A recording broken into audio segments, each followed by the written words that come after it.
রহস্য কি? আমার কুমার আর ভিডিওটা পরীক্ষাকে বলে দেওয়া মনোযোগ উচিত। সহকারে দেখবেন, সব জানলে আশা কি করি ভালো লাগবে। আমার দুটো আর রাজবধূ আমাকে ভুল বুঝবে? আমি কি করব? কিন্তু যে কুমার তার বোনকে এতটুকু পছন্দ করতো না, সে কেন তাকে প্রাসাদে নিয়ে আসবে? আর আমার মুখোশ মানব, সে কেন এমন করছে? ও তো এমনিতে অনেক শান্ত। ওদিকে রাজপুত্রের পছন্দ চলাফেরা সব শেখাতে ব্যস্ত রাজকন্যা সুপ্রিয়া। আমি তো মুখোশের আড়ালে বন্দি ছিলাম, আমাকে কেন বের করে আনলে? কত কত নিয়ম তোমাদের, রাজা এটা করে না ওটা করে, কেন এমন করছো আমার সাথে? আহ, বলেছি না, কোনো প্রশ্ন নয়। তোমাকে সে সব ফিরিয়ে দেব, যা তোমার অধিকার। আমি এখন চলি। সবাই এখানে আছে দেখছি। রাজবধূর রাজ্যের এত কাজে মাথা ব্যথা মোটেও ভালো দেখায় না। রানী মহলেই তার আসল স্থান হওয়া উচিত। ঠিক করে কথা বলো। কথাগুলো সুন্দর করেও তো বলা যায় রাজকন্যা। পরিণীতা তোমার চেয়ে সম্মানে অনেক বড়। পিতা, আমার আমির চাঁদ ফিরে এসেছে। চাঁদ, এসো, নানাজারের সাথে দেখা করে যাও। আপনি তো রাজগুরু মশাই, এটা আমার মা। কিন্তু নানাজান, এটা কে? আপনি তো আমাকে প্রাসাদের সবার ছবি দিয়েছিলেন, তাহলে ইনি? এটা হলো আমাদের রাজবধূ পরিণীতা। তুমি ওকে রানীমা বলে ডেকো। রানীমা, তুমি খুব সুন্দর দেখতে, একদম রূপকথার রানীর মতো। তুমি কি আমাকে গল্প শোনাবে? হ্যাঁ, নিশ্চয়ই নিশ্চয়ই শোনাবো আমির চাঁদ। তুমি পথশ্রমে ক্লান্ত, এখন বিশ্রাম নাও। শঙ্খমালা, আমির চাঁদকে উত্তরের দিকের কক্ষে থাকার ব্যবস্থা করে দাও। আর ওর কিছু লাগবে কিনা দেখো। দাঁড়াও দাসী, আমার পুত্রের যত্ন তোমার করা উচিত ছিল, কোনো দাসীর নয়। আমি এতে অপমানিত হলাম পিতা। কাউকে আমার পুত্রের দেখভাল করতে হবে না, আমি সামলাবো আমার পুত্রকে। এসো আমির চাঁদ।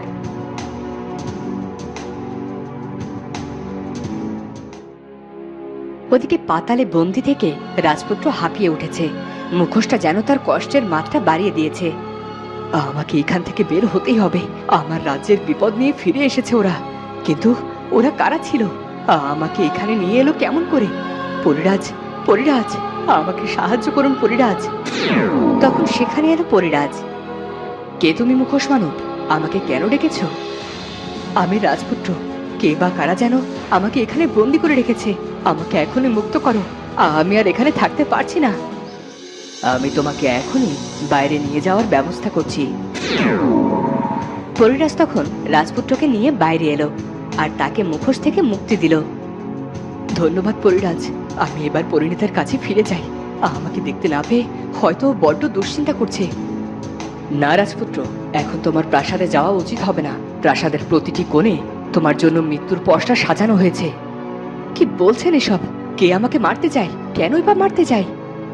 তুমি আমার সাথে পরিরাজ্যে চলো, আমি সেখানে তোমাকে সব বলবো। কেউ তোমাকে দেখে ফেললে বিপদ। তখন পরিরাজের সাথে রাজপুত্র পরিরাজ্যে গিয়ে আশ্রয় নিল। মুখোশ মানব যে উধাও হয়ে গেছে, প্রাসাদে সেই খবর ছড়িয়ে পড়ল।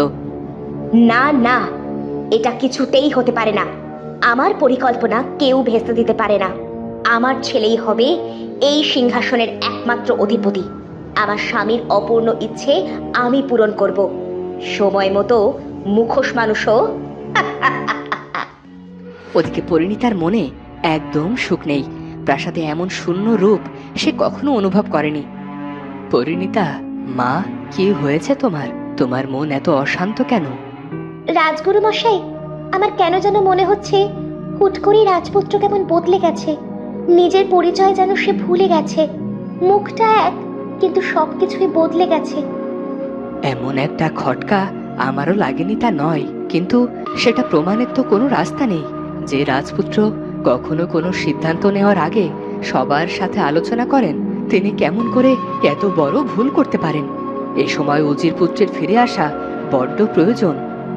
কেন রাজগুরু মশাই? উজির পুত্র কি করবেন? উনি তো দূরের কোনো এক গ্রামে গেছেন রাজকার্যে। আমি তাকে দূতের মাধ্যমে আসার জন্য পত্র পাঠিয়েছি, কারণ একমাত্র উজির পুত্রই রাজপুত্রকে সবচেয়ে ভালো করে চেনে রাজবধূ। হয়তো রাজপুত্রের এমন কিছু হয়েছে যেটা সে কাউকে মন খুলে বলতে পারছে না। রাজগুরু মশাই, এমন কি হতে পারে না যে রাজপুত্রের রূপে অন্য কেউ প্রবেশ করেছে। তখন সেখানে আসে নকল রাজপুত্র। রাজগুরু, আপনার এত সাহস কেমন করে হয়? আপনি আমার বিরুদ্ধে ষড়যন্ত্রের জাল বুনছেন। এই, কে আছিস? এই রাজগুরুকে এখনই বন্দি কর। প্রহরীরা এসে রাজগুরুকে বন্দি করে কারাগারে নিয়ে গেল। কি হচ্ছে এসব রাজপুত্র? দিন দিন তুমি উন্মাদ হয়ে উঠছো। আর আজ যা করলে, তার জন্য আমি কোনোদিনও তোমাকে ক্ষমা করতে পারবো না। আমি তোমাকে বন্দি বানাতে চাই না, তাই নিজের সীমার মধ্যে থাকো আর নিজেকে বেশি চালাক মনে করো না। রাজ্যের বাইরে তোমাকেও ছুঁড়ে ফেলে দেব না হলে। তুমি কে? কি চাও? কেন এসেছো এখানে? বলো, বলো তুমি কে? পরিণীতার কথা শুনে নকল রাজপুত্র ঘাবড়ে যায়। তার চোখে পরিণীতা ভয় দেখতে পায়। পরিণীতা বুঝতে পারে তাদের কোথাও ভুল হচ্ছে। তখনই নকল রাজপুত্র বলে, কে মানে কি? রাজপুত্রকে চেনো না? আমি হলাম এই রাজ্যের যুবরাজ, যদিও তোমার প্রশ্নের উত্তর দিতে বাধ্য নই আমি। ওদিকে পরিরাজ রাজপুত্রকে সব বলতে শুরু করলো। একটা গল্প বলি শোনো। অনেকদিন আগে এক রাজার যমজ 2 পুত্রের জন্ম হলো, কিন্তু কিন্তু তাদের একজন হলো দয়ালু আর অন্যজন হলো নির্দয়। একজন রাজ্যের জন্য সুফল বয়ে আনবে আর অন্যজন রাজ্যের ধ্বংসের কারণ হলো। মহারাজ পড়লেন বড্ড বিপদে। তাই মহারাজ সিদ্ধান্ত নিলেন, যে রাজ্যের জন্য শুভ তাকে সবার সামনে পরিচয় করাবেন, আর যে অশুভ তাকে বন্দি করে রাখবেন মুখোশের আড়ালে। হলো তাই, কিন্তু সব বদলে গেল রাজকন্যার জন্য। রাজকন্যা এই সত্যিটা জানতেন, আর তাই রাজকন্যা মাতলেন এক ধ্বংসের খেলায়। এই গল্পের সাথে আমার কি সম্পর্ক পরিরাজ? সম্পর্ক আছে। রাজার সেই সুপুত্র তুমি, কারাগারে বন্দি থাকা মুখোশ মানব তোমার যমজ ভাই, আর তোমার বোন সিংহাসন দখলের জন্য ফিরে এসেছে। তোমার বোন তোমাকে মারতে চায়। তোমার ভাই তোমার ফাঁসির আদেশ দিয়েছে। কি বলছেন পরিরাজ? নিজের ভাই বোন কেন আমার সাথে এমন করবেন? ভাই বোন যদি এমন আচরণ করে তবে মানুষ আর কাকে বিশ্বাস করবে? সিংহাসন বড্ড যন্ত্রণার রাজপুত্র। সব সম্পর্কের মুখোশ তুমি তখনই দেখতে পারবে সবাই তোমার আপন, কিন্তু আসলে কেউ কারো নয়। সব তোষামোদ কেবল এই ক্ষমতার জন্য। আমি এখন কি করব পরিরাজ? নিজের আপনজনদের বিরুদ্ধে আমি কেমন করে লড়াই করব? তুমি শান্ত হও রাজপুত্র।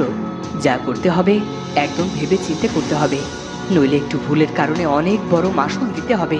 শুধু নিজের আবেগটা নিয়ে ভেবো না রাজপুত্র। প্রজাদের কথা একটাবার ভাবো, তাদের দুর্দশা এই বাড়ল বলে। রাজপুত্র তার রাজ্যের অতীতের মুখোমুখি হয়ে অনেক কষ্ট পেল। এদিকে মুখোশ মানব নিখোঁজ হওয়ার সংবাদ শুনে মহারাজ অনেক ভেঙে পড়লেন। কোথায় গেল আমার সন্তান? ও তো অনেক দিন সূর্যের আলো দেখেনি। কোথায় খুঁজবো আমি তাকে? পিতা, আপনার সাথে আমার কিছু কথা ছিল। আমি কি পরে আসবো? না মা পরিণীতা, তুমি বলো কি হয়েছে।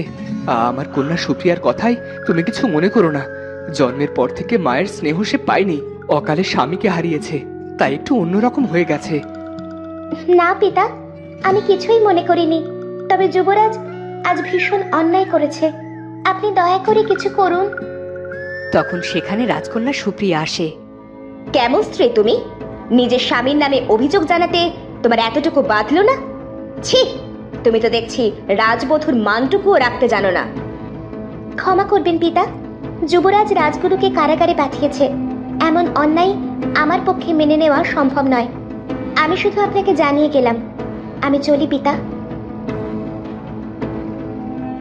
রানী মহলের বাইরে থাকে সবসময়। পিতা, কি দেখে ওকে প্রাসাদে থাকার সুযোগ দিয়েছো? ওকে বের করে দাও। কাকে প্রাসাদে রাখবো আর কাকে বের করব, তোমার এসব ভেবে কাজ নেই। আমার মনে হয় না পরিণীতার উপর তোমার নজরদারি করা উচিত। এসব বন্ধ করো, যাও এখন। আমি একটু একা থাকতে চাই। মহারাজ বুঝতে পারছেন না তার কি করা উচিত। রাজ্যের ছিন্ন ভিন্ন অবস্থা কেমন করে হলো সেটাও সে বুঝতে পারছে না। ওদিকে রাজকন্যা সুপ্রিয়া বেজায় রেগে গেছেন। তুমি আমাকে কেন এত কথা শোনাও? আমার সাথে গলা নামিয়ে কথা বলো। ভুলে যেও না আমি রাজা, তোমার হাতের পুতুল নই। আর বেশি লাফালাফি করলে সোজা কারাগারে পাঠাবো। রাজকন্যা হিসেবে সেটা নিশ্চয় শোভনীয় নয়। কথায় কথায় কারাগারে পাঠানো বন্ধ করো। রাজগুরুকে কে কারাগারে পাঠাতে বলেছিল? আমাদের বিরুদ্ধে ওরা কথা বলছিল, ওদের মনে সন্দেহ হয়েছে আমাকে নিয়ে। কি করতাম, রাজবধূকে তো আর কারাগারে দেওয়া যায় না, তাই বুড়োটাকে সরিয়ে দিলাম। রাজার আড়ালে রাজার নামে চর্চা হবে, সেটাই তো স্বাভাবিক। তুমি কেন গিয়েছিলে সেখানে? আসলে কি চাও তুমি? আমি আমার সেই সব অধিকার ফেরত চাই, যা থেকে এতদিন আমি বঞ্চিত ছিলাম।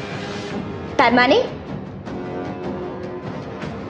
বোকা রাজকন্যা, তুমি কি ভেবেছো তুমি আমাকে সিঁড়ি বানিয়ে নিজের পুত্রের জন্য সিংহাসনের ব্যবস্থা করবে? উল্টে আমি তোমাকে ব্যবহার করেছি, আর বাদ রইল আসল যুবরাজ। সে কোন চুলোয় গেছে তাতে আমার কোনো মাথা ব্যথা নেই। তুমি নিজেকে শুধরে নাও। তো বন্ধুরা, এবার কি হবে? নকল রাজা কি সকলের সামনে আসল সত্যি স্বীকার করবে, নাকি আবারও প্রাসাদের নতুন কোনো রহস্যের পর্দা প্রকাশ পাবে? এসব জানবো আমরা পরের পর্বে। আর আজকের ভিডিওটি ভালো লাগলে অবশ্যই চ্যানেলটি সাবস্ক্রাইব করে বেল আইকনটি বাজিয়ে দিও। দেখা হচ্ছে পরের ভিডিওতে। ধন্যবাদ।